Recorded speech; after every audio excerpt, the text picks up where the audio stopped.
Hello everyone, and welcome back to our channel, Gaining English. We're so glad you're here because we're all about making learning English easy, fun, and super exciting, especially when we dive into amazing stories from history. Today, we've got something truly special brewing. We're kicking off a brand new series where we're going to explore the incredible life of one of the most legendary figures in American history, George Washington. Now, this isn't just a history lesson.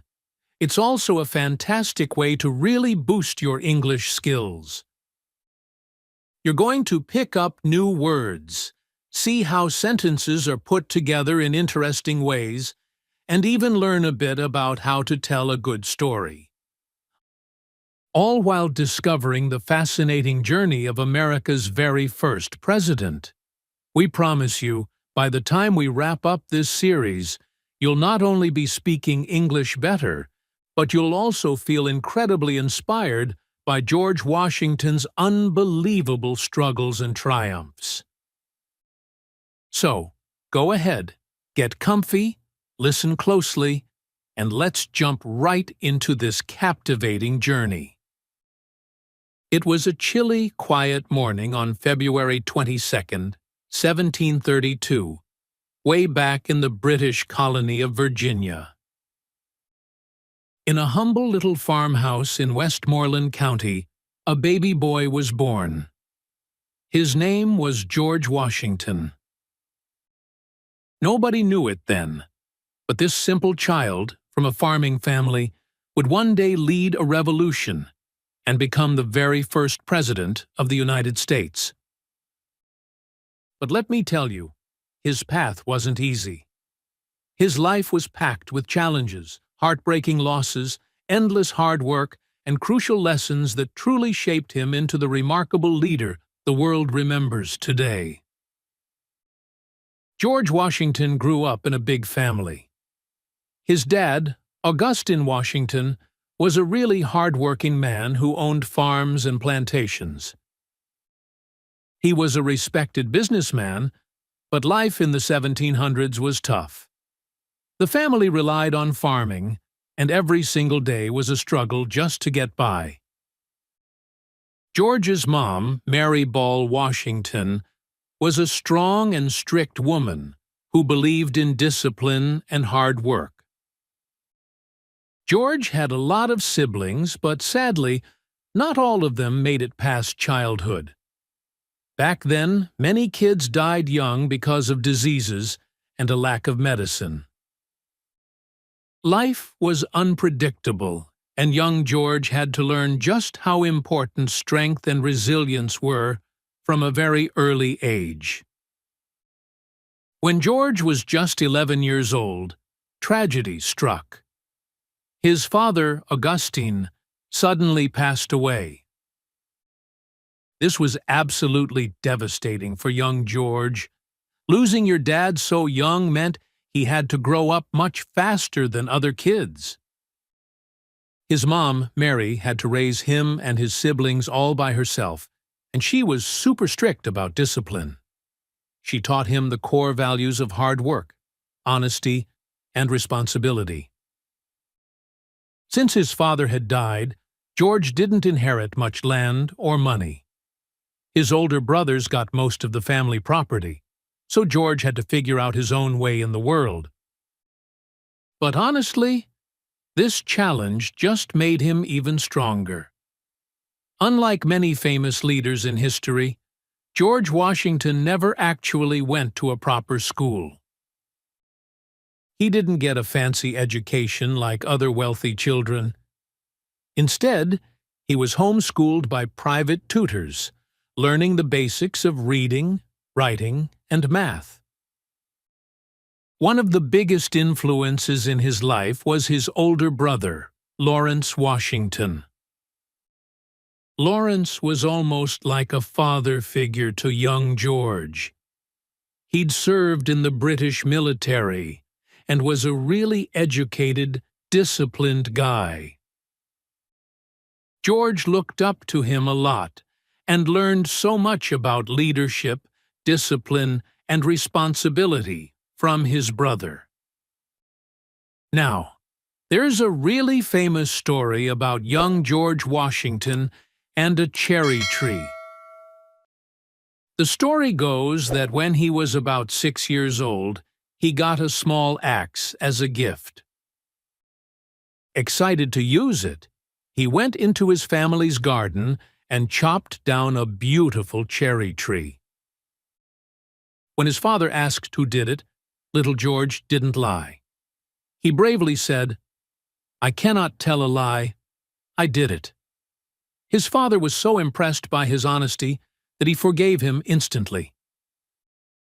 This story became legendary because it perfectly shows Washington's strong moral character and honesty, values that stuck with him his entire life. As George got older, he needed to find a way to earn a living.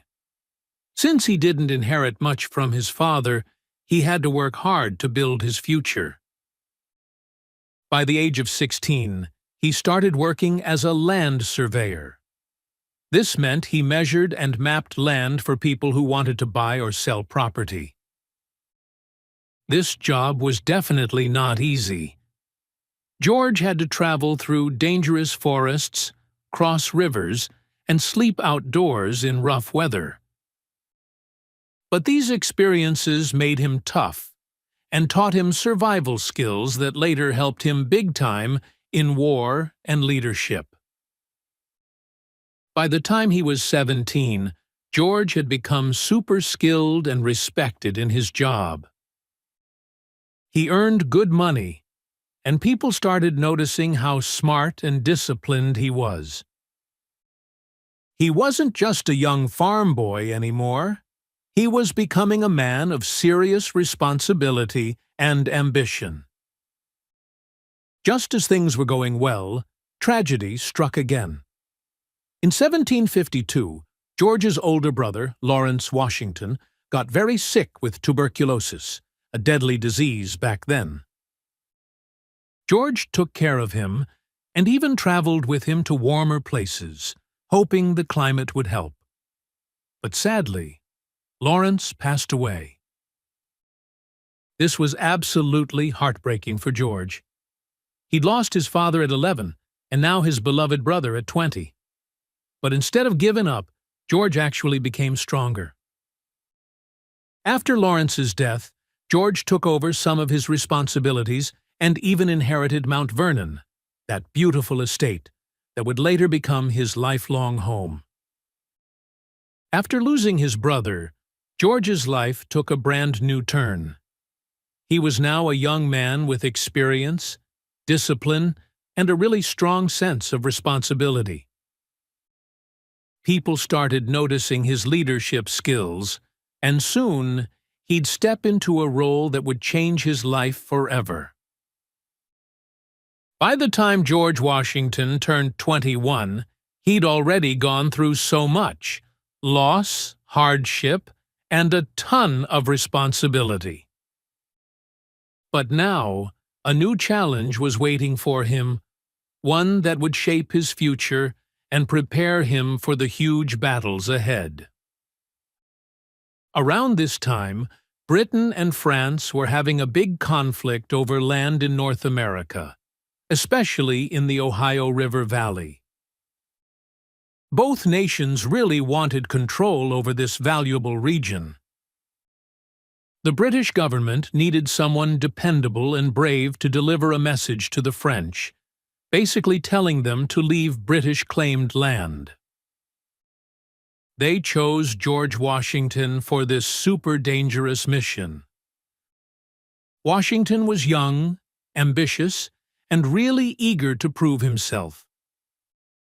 So, in 1753, he set out on a really tough journey through thick forests, freezing rivers, and dangerous Native American territory to deliver the message to the French commander. The mission was no walk in the park. He faced bad weather, got sick, and even survived an assassination attempt when a Native American guide tried to kill him. But Washington survived and came back with incredibly valuable information for the British. This mission truly showed Washington's courage and determination. Even though the French refused to leave, his actions impressed British leaders, and he got promoted to lieutenant colonel in the British colonial army. In 1754, Washington was given command of 150 soldiers and sent back to the Ohio River Valley to kick out the French. This was his first real military command, and he was excited to prove himself as a leader. He and his men built a small fort called Fort Necessity. But things quickly went wrong. The French attacked with a much bigger army, and Washington's men were totally outnumbered and unprepared. After a long and difficult fight, Washington was forced to surrender, one of the only times in his life that he ever did. Even though this battle was a failure, Washington learned incredibly important lessons about warfare, strategy, and leadership. He understood how crucial preparation, discipline, and knowing your enemy were. This experience would help him later when he faced the powerful British Army in the Revolutionary War. The British and French were now in a full-blown war, known as the French and Indian War, 1754 to 1763. Even though Washington had suffered a defeat, he was still highly respected for his bravery and leadership skills. In 1755, Washington joined the British Army in a major campaign to drive the French out of North America. He served under General Edward Braddock, a strict British commander who believed in traditional European warfare. But Washington knew that fighting in the forests of America was completely different from fighting on open battlefields in Europe. During the Battle of the Monongahela, the British were ambushed by French and Native American forces. It was a complete disaster. General Braddock was shot and killed, and the British soldiers were terrified and confused. But Washington stayed calm and took control of the situation. He led the surviving troops to safety, saving hundreds of lives. After the battle, something incredible was discovered. Washington's coat had 4 bullet holes in it, but he was totally unharmed.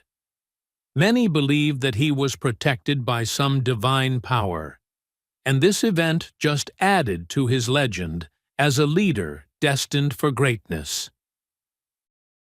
After the war, Washington was promoted to colonel and became the commander of all Virginia forces. But soon, he grew frustrated with the British military system. Despite his loyalty and hard work, he wasn't given the same respect and promotions as British-born officers. This really planted the first seeds of resentment against British rule in his heart. By 1758, Washington had retired from the military and gone back to Virginia. He was 26 years old now and ready for a new chapter in his life. He had fought hard, gained a ton of experience, and learned all about the strengths and weaknesses of the British Army. But he was tired of war. He wanted a peaceful life, managing his estate and starting a family. In 1759, Washington married Martha Custis, a wealthy widow with 2 children. Martha was kind, intelligent, and a fantastic partner for George. Their marriage gave Washington financial security and allowed him to focus on growing his plantation, Mount Vernon. Washington became one of the richest men in Virginia. He expanded Mount Vernon experimented with farming techniques, and got involved in local politics. He was respected, successful, and happy. But fate had other plans for him. During the 1760s and 1770s, tensions between Britain and the American colonies really started to build up.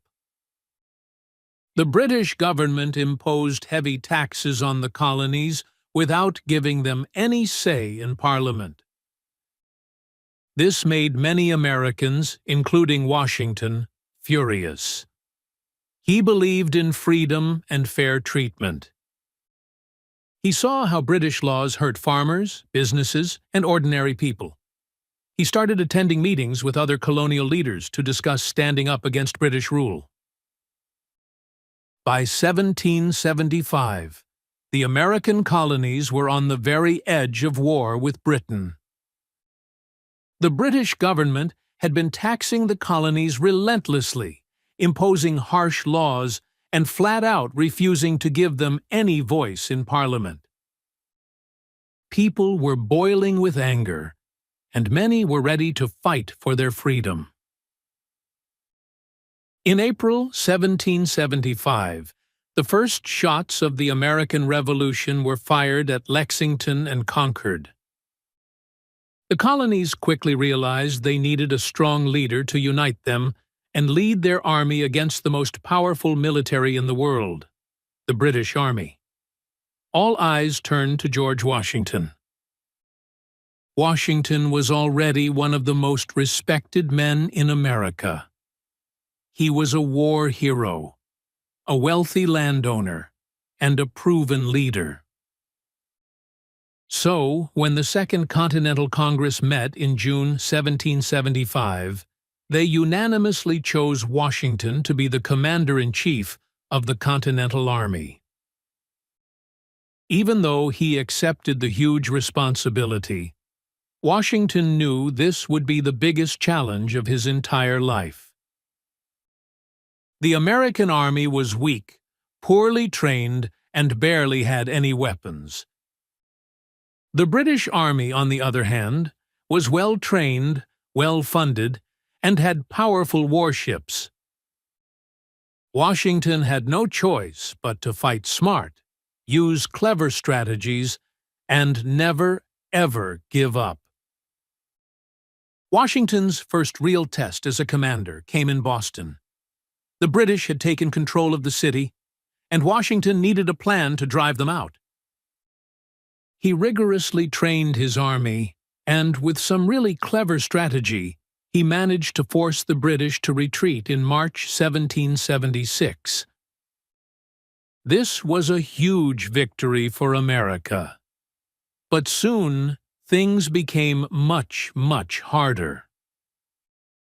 In August 1776, the British launched a massive attack on New York City. Washington and his army fought bravely, but they were badly outnumbered. They suffered a terrible defeat, losing thousands of soldiers. Washington had no choice but to retreat. Many of his soldiers lost hope. Some even deserted. They just ran away from the army.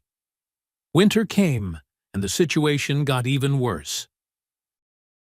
Washington's army had little food, no warm clothes, and no money. Many believed the revolution was about to fail. But Washington refused to give up.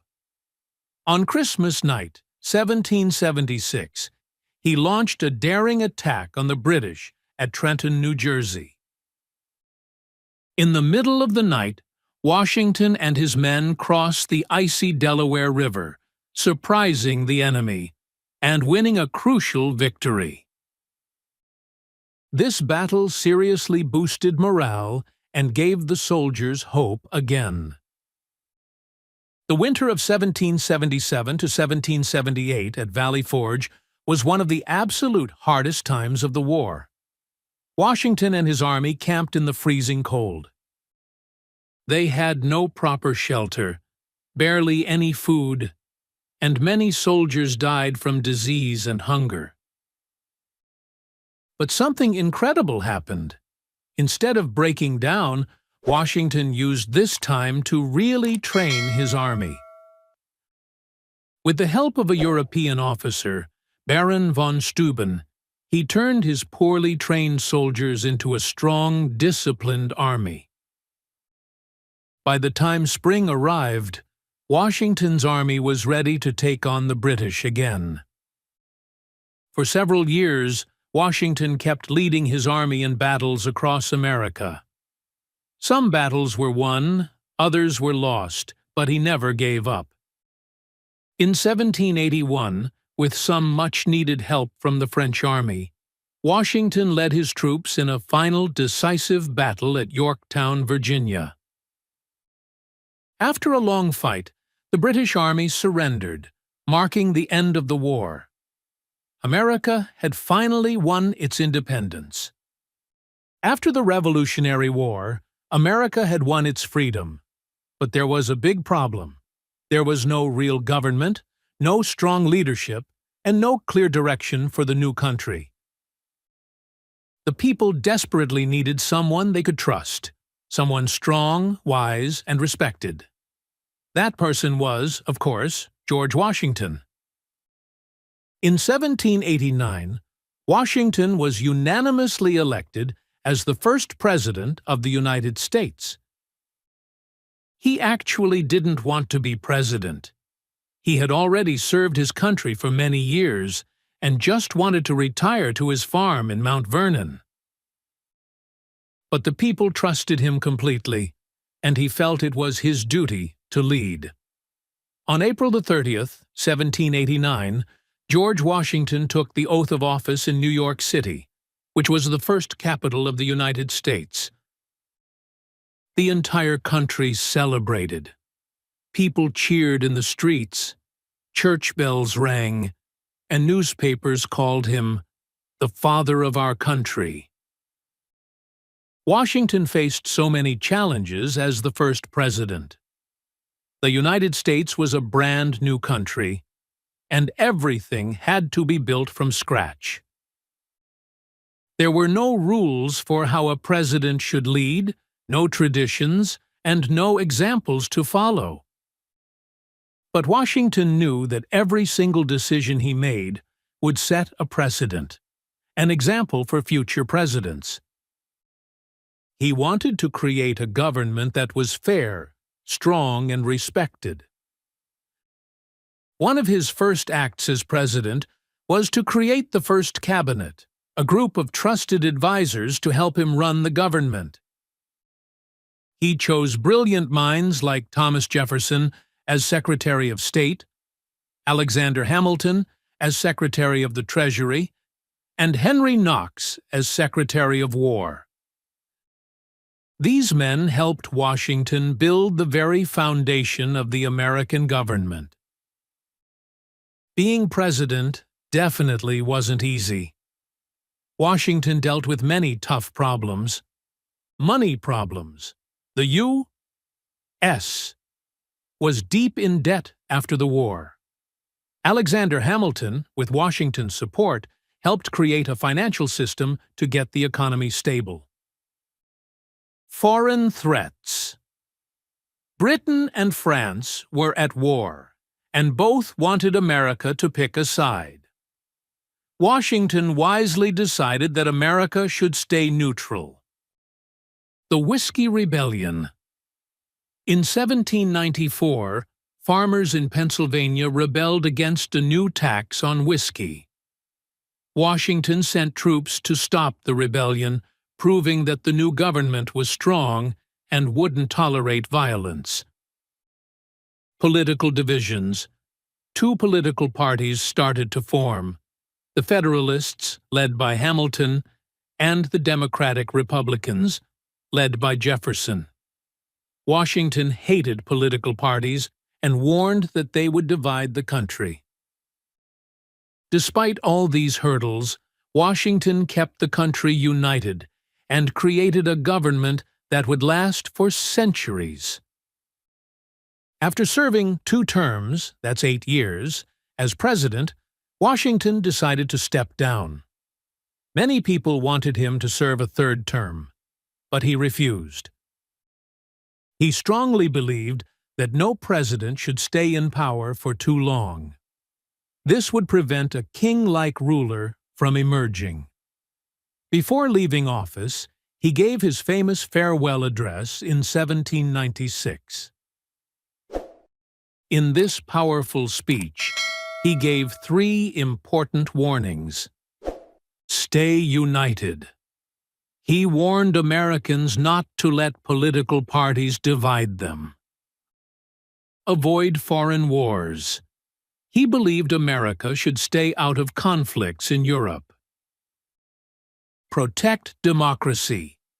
He told the people to always defend their freedoms and never let one person have too much power. His words became a guiding light for future leaders, and many of his warnings still resonate today. After leaving office, Washington returned to Mount Vernon, his beloved home. He planned to spend the rest of his life as a farmer, enjoying quiet days with his wife, Martha.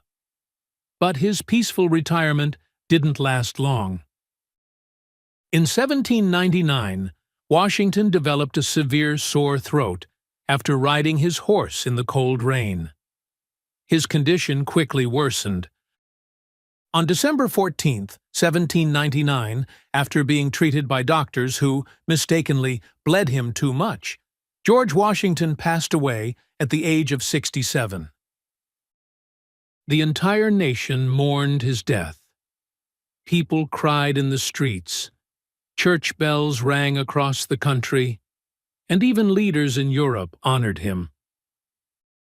Napoleon Bonaparte of France ordered 10 days of mourning in his honor. Even after his death, Washington's influence remained incredibly strong.